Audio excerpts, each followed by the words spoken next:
Gee whiz, it's Robin Hood. What's up, you beautiful collectors and Disney fans? Once again, it's the one and only Optibotimus coming at you with another video review. And on today's episode, we're going to be taking a look at the newish Super7 Prince John from Disney's Robin Hood. Another very iconic character in the classic Disney film Robin Hood. Prince John is the main bad guy. And this was one that I absolutely had to get. When I decided to get Robin Hood, I knew I needed to have Prince John. And I'm hoping that they continue this line and give us some more of the Robin Hood characters. That would be fantastic. But much like that Robin Hood, you do get this brown mailer. He is smaller. Or the package, I should say, is smaller. Here is Robin Hood's package. Well, it's upside down. But you can see that it's considerably smaller than the Robin Hood himself. Didn't really expect that, honestly. But basically, you know that you're getting here. So let's open this guy up and get a closer look at the actual figure within. And there we go. And then let's get that over there. Don't care about that. There we go. Oh, this is nice. I like that. They got the jewels and stuff on here. So the packaging is a little bit different than Robin Hood's. Robin Hood's was set up to kind of look like that archery tournament. Oh, no, the inner package was. But the outer section was done up to look like... Well, no, I guess that kind of the archery because they were shooting bows and arrows and stuff. But very nice reflective package. You can kind of see me there in the background. But I like the jewels along the side here because he wore jewels on his finger. And then you come around to the back and then you can actually see like some grid work on there. That's really kind of cool. Of course, Disney. This just slides up. You have this purple box. Come on. Get out of there. All right. Oh, this looks really cool. I dig that. He's definitely smaller. There's more stuff crammed in there, but this is really very cool. There we have Prince John. You got a little bit of a read up right there if you want to pause it.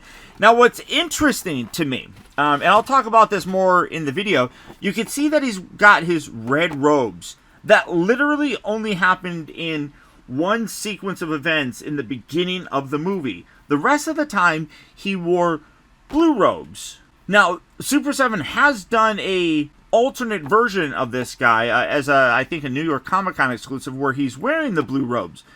To me, I feel like this is more of the unique and one-off kind of look. So I feel like this with the red should have been the exclusive version. The more common look for him throughout the movie was him wearing the blue robes. He only had these the one time. So definitely interesting, but you can see you got Hiss there in the background. You got a mirror, whole bunch of different heads and such. There's obviously a bunch of different hands, but I love the way that this guy looks. He's super, super cool. And again, I really hope that they decide to do more from this particular film. As one of my favorites, I would love to see it. But I like it. You got these purple... Oh, I like the little crown up there too. Very, very nice packaging. They always really impress me with their box art.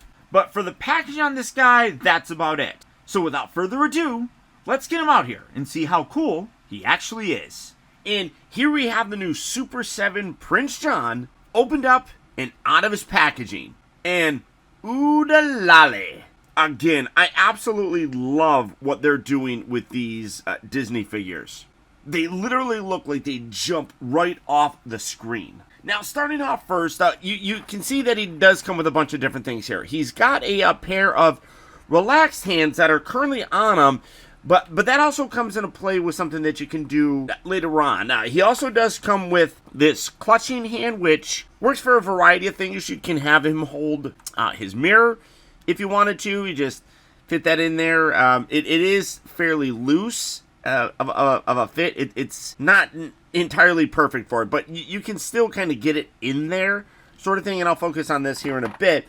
But you can also use it with Sir Hiss, which I love that we get two versions of this. I actually kind of wish that we got more, but you can take this and wrap this around his neck right here, and he's strangling him, which is hilarious because he did that in the movie. So again, we'll focus on that here in a little bit. But you also do get these other hands I'm trying to get the right ones. Not that. Okay, so you get a right and left hand here that very accurately recreates the jewels that he wore on there. You can see that, well, if it focuses on it. There we go. You can see that you got the green, red, and blue. You got the red. And these were hilariously stolen in that kind of opening scene where this is kind of based off of by Robin Hood and Little John. Now, what's interesting, though, is that in that scene, a couple things actually happened. When Prince John was, presenting his hands for them to kiss, the cool thing is you get a replacement for it with the jewels missing. And this is hilarious. And Little John actually had these in his mouth, and when he smiled, you could see him, and then his was so I love that they did that. One thing that's, though, kind of interesting is the other one that they did is accurate. Robin Hood actually, leaned in and, took his hand and then slid that ring off, and it was gone. But when you went back and looked at it, and if you watch the scene, it actually had the ring put back on there, but without the jewel. So it's weird. It's like a bit of an animation error, but this is accurate because for the majority of the scene after that, that was missing. The brackets and everything were there, but the jewel was missing. So I like that they included that. As I showed you, you also do get a Sir Hiss. This one is designed, and I love this one, where he's just kind of all being strangled and stuff. It is articulated, up here. You can hinge it forward and back, and then you can rotate it and stuff. So you can take that hand, again, bring that around there, and have him be strangling him, which I think is hilarious. You got the crazy eyes, the tongue dangling out there. Gorgeous detail. The paint on here is also spectacular. You got this green color throughout it, and then you can see a lighter green around the mouth and everything. Absolutely gorgeous.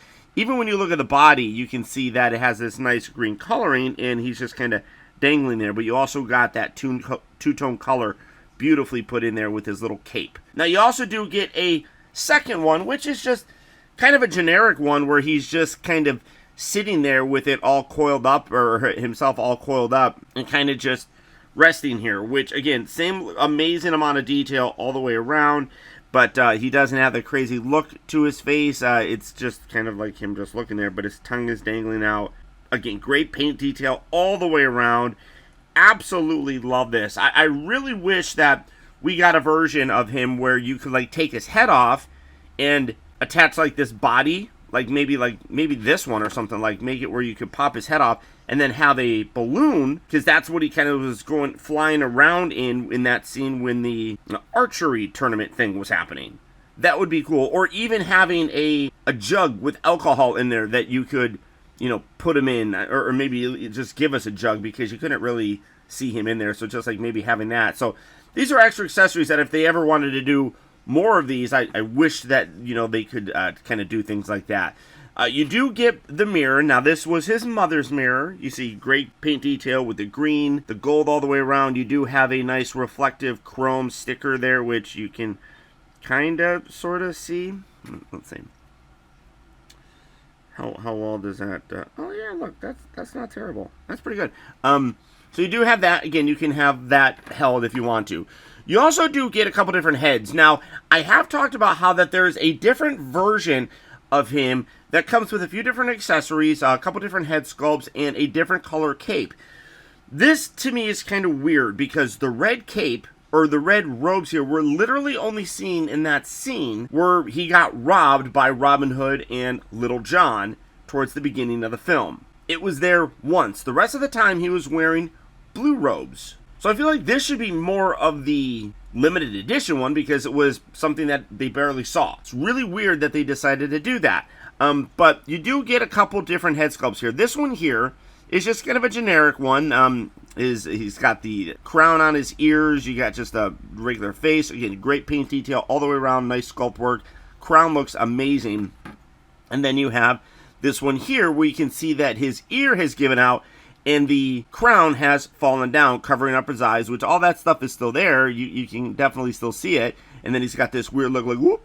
But I love it. But none of these ones can you remove the crown. This one, though, you actually can. And you can see he's much happier, looking, but you can remove the crown. It just pegs in right on there. So, like I was talking about, you have these relaxed hands on them, so you can very easily bring these up, kind of bend. Where's that? I want to articulation point. Articulation. You can put that there, put that there. Take this crown, kind of angle this, and again, let me try and do this the right way.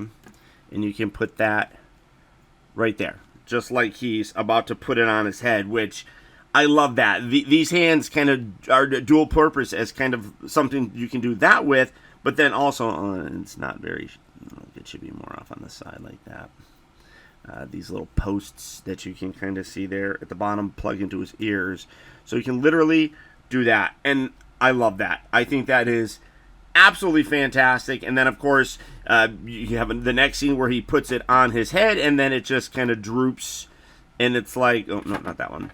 And then the ear gives way, and it's like that. And then he's able to then just be like, straighten it out, and then put that on there. So I love that. But I also like how you have this head sculpt here where you could take it off if you really wanted to. You had the holes on here, and then you literally just take these posts, line those up with the ears. Maybe, there we go. And now you have that. And I think that that's absolutely fantastic. I love that. Now, for Prince John, the overall look of the figure, great.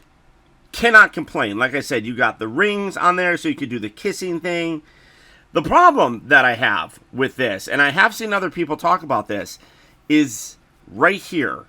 The actual robes have stained just about everything on him. There's some staining up here in the arms. There's some staining around the waist and everything where kind of the little tie is on there. I really am very disappointed in that. You got a little bit of staining. I do right down here. I don't know if I could use like a magic eraser to clean that off. But I feel like you got some like around the armpits right here. I mean, that's definitely unfortunate. Because one of the other things that you could do is, as you can see, it is a soft goods robe. So you could remove it. If you wanted to. Let me see around the neck. Oh, yeah, like around the neck here and everything. Definitely it's got that staining on there. So, it's not bad because you can literally just, like, you know, futz with it a little bit. Kind of cover it up. There it is. We'll get his feet to stand there. So, you can definitely cover it and you're not going to see it. But that shouldn't be there. That's really very disappointing in terms of the overall execution of it. I don't know if that's, you know, like if you want to have the, because I kind of like having it down like that. That looks good. But I mean, it still looks good. Don't get me wrong. It looks good. And it still is going to kind of display very nicely. I just wish that was a little bit better. And then you can even kind of see a little bit of staining on the, I don't know how well that's coming across. You got a little bit of staining right here, again, where the kind of tie was, so it's like it was bleeding through or something like that. So it's unfortunate. I don't know if it was, you know, was something that they could have predicted happening, but it is relatively, though, disappointing when you think about it, and I wish it didn't have that. Now, for comparison, you can actually see essentially the four characters from the Robin Hood film that we've gotten already. That being Robin Hood dressed up as the Stork, of course, Robin Hood, as part of this set, Sir Hiss, and of course, Prince John. And you can see that there's a good size difference here, and accurate. In addition to creating very faithful recreations of these characters from that animated film, Super7 also stayed fairly true to the size. I think this looks fantastic. Now, articulation-wise, I'm just going to remove this just to make it a little bit easier so you can kind of see it. The head here is on a ball joint, so you do get a little up and down, but a nice range of motion. There's nothing at the lower neck, but I actually like the fact that this is on a ball joint more than what they did with Robin Hood, how it was on like a very limited ball joint and then a hinge sort of thing. One thing that I will say is that it is a little bit loose. It's not terrible or anything, but you can see that there is a little bit of looseness to it. The shoulders here, just kind of moving this out of the way, do have a nice pin hinge joint that allows you to flex it forward and back, and then it can also rotate towards the front and, of course, towards the back itself. He does have a elbow rotation as well as a hinge. The wrists here do rotate. They also hinge forward and back. There is nothing at the torso section. This is all one piece. So you're not going to get any waist rotation or anything like that. The hips down here, and this is all a very hard plastic, so limited down here, but the hips do move you know what? Now it feels like oh no, there is a little bit of rotation up here where like maybe the waist would be, so you can get a little bit of rotation there. The hips do kind of move in and out, and then rotate there. Maybe it's mostly just the rotation. And then you have a knee that bends forward and back and also rotates there. The ankles do move forward and back, and they also pivot. And they also are a little bit loose as well. But it doesn't really bother me that much because you can just kind of bend his ankle there and get him get him to stand. Because I also kind of like keeping his legs kind of bent like that. So you don't need to have them completely straight on like that. And then that does create a balance issue. But by having the knees kind of bent there, keeps him a little bit squat, which I like. And then when you bend the ankle at that furthest point right there, it makes it so he stands perfectly fine, and I'm quite happy with that. But the tail is also articulated. You do have a rotation and a hinge, so you can kind of move that to the left or the right. Not a lot of posing options with it. I guess you could kind of like have it like that as well. That's kind of, yeah, that works. But I kind of like having the tail off on the side. But I really do dig the guy. There are definitely some unfortunate aspects in terms of, like I said, the paint bleed. That is something that I really wish didn't happen. I don't know how they could address that in the future, other than, you know, just being more particular about the dye that they use or something. I honestly don't know. I mean, I'm a reviewer, not a designer, but it is worth noting, and as I mentioned, I have heard about that on other people's figures, so it is definitely unfortunate that it happened, and I'm trying to futz with them to kind of, because I honestly think I'm going to display him like this, because I just think that's kind of funny. I dig that. I really do. But there you go, guys. There's my look at the new Super 7 regular retail release of Prince John. I haven't decided if I'm going to get the I think it was a New York Comic Con exclusive. I haven't decided if I'm going to get that one yet. More than likely I will, just because you do get some extra accessories, and one of my favorite is the new head sculpt that has him actually sucking his thumb. I think it's hilarious. But there you go, guys. Like I said, if you enjoyed this video, I would really appreciate it if you would do me a real quick favor and just hit that thumbs up button and leave me a comment down in the comment section. If it's a good one, I'll reply to it and maybe even give it a good old heart. Let's see what kind of interactions we can get going down there in the comment section. Also, let me know what other kind of Disney animated franchises you would like to see represented by the folks over at Super 7. As I mentioned, Robin Hood is a love of mine. I would also really like to see Sword in the Stone. But I'm curious, what do you guys want to see? But all that being said, as always, I want to thank you all so much for tuning in and watching. And until next time, please remember that the real trouble with the world is that too many people grow up. And until next time, this is Optibotimus saying adios, au revoir, and auf Wiedersehen.